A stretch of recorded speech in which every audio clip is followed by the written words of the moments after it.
Hi, welcome to my channel, Buried in a Book. Today I'm going to be talking about the top 10 books of 2021. First book is Heartless by Marissa Myers. Heartless is a reimagining of the story by Lewis Carroll's character Queen of Hearts from the novel Alice in Wonderland. This story follows Catherine, a young woman who falls in love with the king's new joker, only to discover that he has been sent to Hearts for one purpose. The purpose for stealing her heart.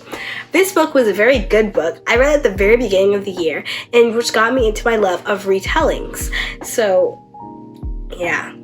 At number 9, we have She Drives Me Crazy by Kelly Quinlan. After an embarrassing loss of her ex-girlfriend in their first basketball game of the season, 17-year-old Scully Zach, I think that's her name, gets into a fender bender with the worst possible person, her nemesis, Irene Hamilton, head cheerleader for the Fighting Reindeers. I really enjoyed She Drives Me Crazy. It was really funny, and I really liked it. The next book at number 8 is The Kingdom. The Kingdom is a book that a couple of years ago I picked up, and I was gonna read it, but then I wound up putting it back. I put it back in the library. So I picked it up, but then I didn't actually read it. So then a couple months ago, I decided to pick it up and read it, and I really enjoyed it. The story follows Anna, an android princess called a Fantas, who works at the Kingdom, a futuristic theme park utopia. Her entire purpose is fulfilling the wishes and desires of the park's guests, keeping within the bounds of her international programming. And in the story, basically following Anna through the trials because they believe that she murdered somebody. There's a huge plot twist at the end that is so good. It takes, I finished the book 3 days. It was so fun, fast-paced. It's my favorite kind of book. And yeah. It's at number 7, we have A Dark and Hollow Star, which came up this year, and it was described as the city of bones, and the Cruel Prince meet each other. And I love the Cruel Prince. I haven't read the City of Bones yet, but as you can see here, I have the whole series right here, so I'm gonna start reading it soon. But I love the Cruel Prince, and I really enjoyed the book. And it is about the Cruel Prince meets City of Bones in a thrilling urban fantasy set in the magical world of Toronto. It follows a queer cast of characters racing to stop a serial killer whose crimes can expose the hidden world of fairies to humans. It was so good. I love the main character. And technically all 4 of them are main characters, but I feel like it was mainly focused on Arlo and Nautica, but it was really good. The next book, I read it at around February, the first day of February. I read it and I really loved it. And that's Red, Riding Royal Blue by Casey McQuiston.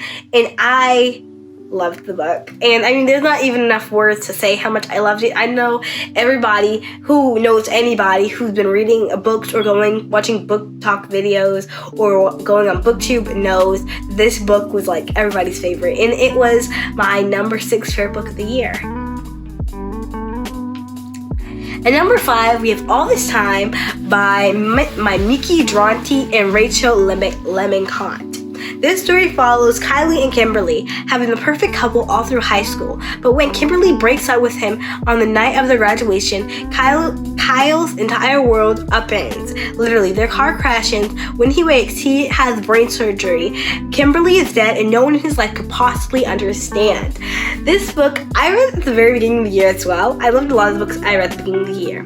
But when I read this, it was so, I'm not going to say mystical, but it was so, unexpected on the plot twist, because there's a huge plot twist, and it was just so unexpected, but I really enjoyed it.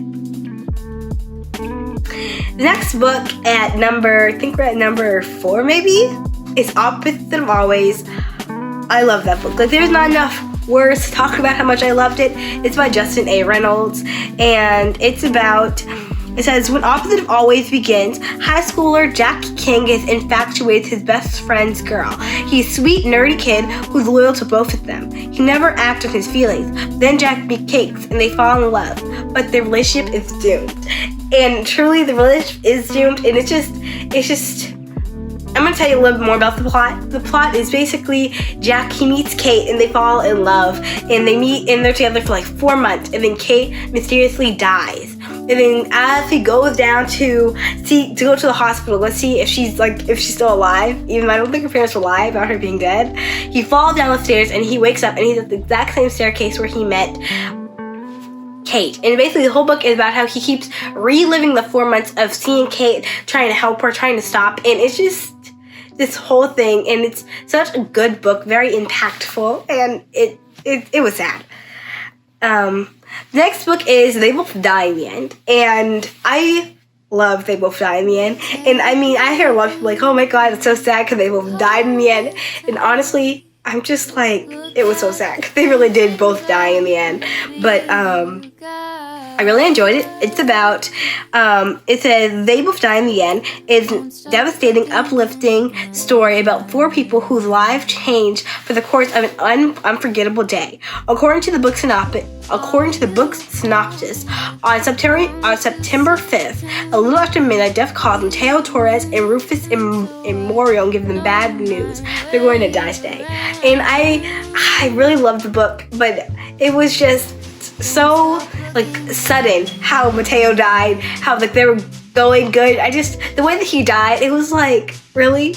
Because he spent the first couple of chapters in the book, he was always so cautious, and then he messes up this one time and he dies. And the way Rufus died, I was just like, that was straight out of pure grief.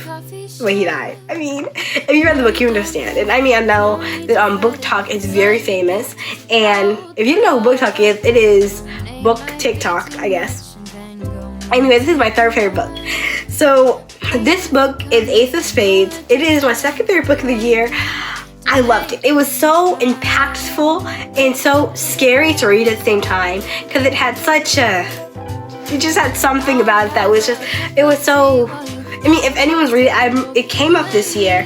I'm almost 100% sure, but it was something. It was a very impactful book to read, and this is definitely not for the faint at heart. And I mean, if you read Ace of Spades, or if you even know what it's about, it's very. I'll tell you what it's about. It says, talented musician Devin buries himself in rehearsals, but he can't escape the spotlight when his private photos go public. Head girl Shamika isn't afraid to get what she wants, but soon everyone will know the price of what she paid for power. Someone is out to get them both. So, Ace of Spades, they basically, like I was saying, Devin and Shamika, they are 2 kids who go to this private school that has only white people. They're the only 2 black people there.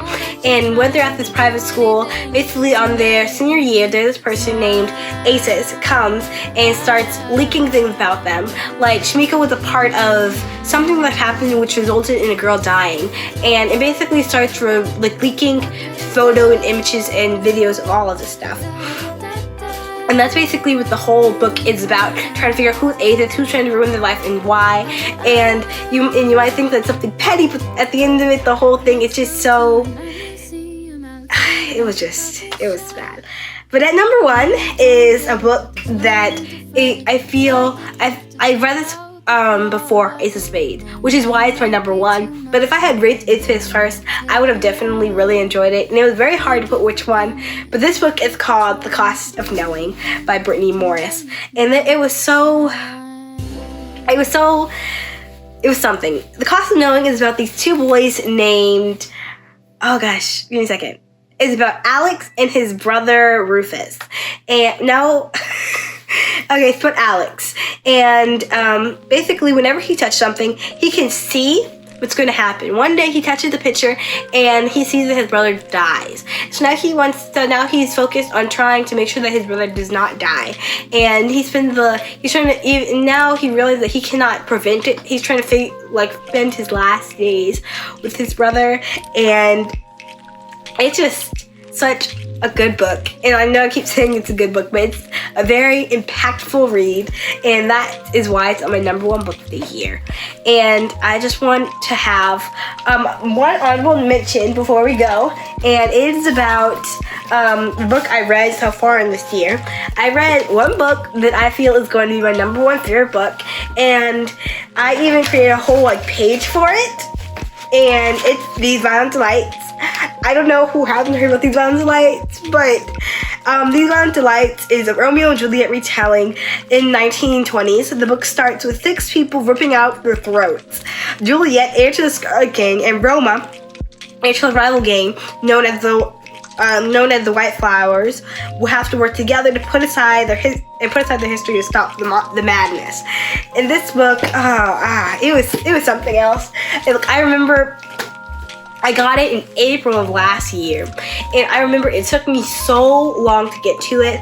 I didn't get to it until this year, and it took me so long because look, when I first read the first page, I was like, this is just gory, and it was so slow, and so it took me so long to get to. But when I finally got to it, I really loved it, and I was in a reading slump for like 3 days because I couldn't. Because I went to go buy the next book in the series, and it wasn't. And my card was not, my gift card for Barnes & Noble wasn't working, so I had to wait, and then I had to go to the library. The library didn't have it, and it was just this whole thing. I'm trying to find the next book, but I finally found the next book. I wasn't able to read anything else while I was reading it, and it was just, I wound up finishing it, and I really enjoyed it. It was a great book. I mean, if we're trying to figure out which one I like more, I have to go with Our Violent Ends, because Romeo and Juliet, I mean, everyone knows the story of Romeo and Juliet, but the way that Chloe Gong did it, it made it so much harder for herself, but it was such a momentous storytelling. And I mean, those two so far are like at my highest books this year. I've only read like 5 books this year, but I really enjoyed it. Thank you for watching my video, and I hope you come back. Please like and subscribe if you enjoyed the video. And yeah, so have a good day. Leah, what were you saying?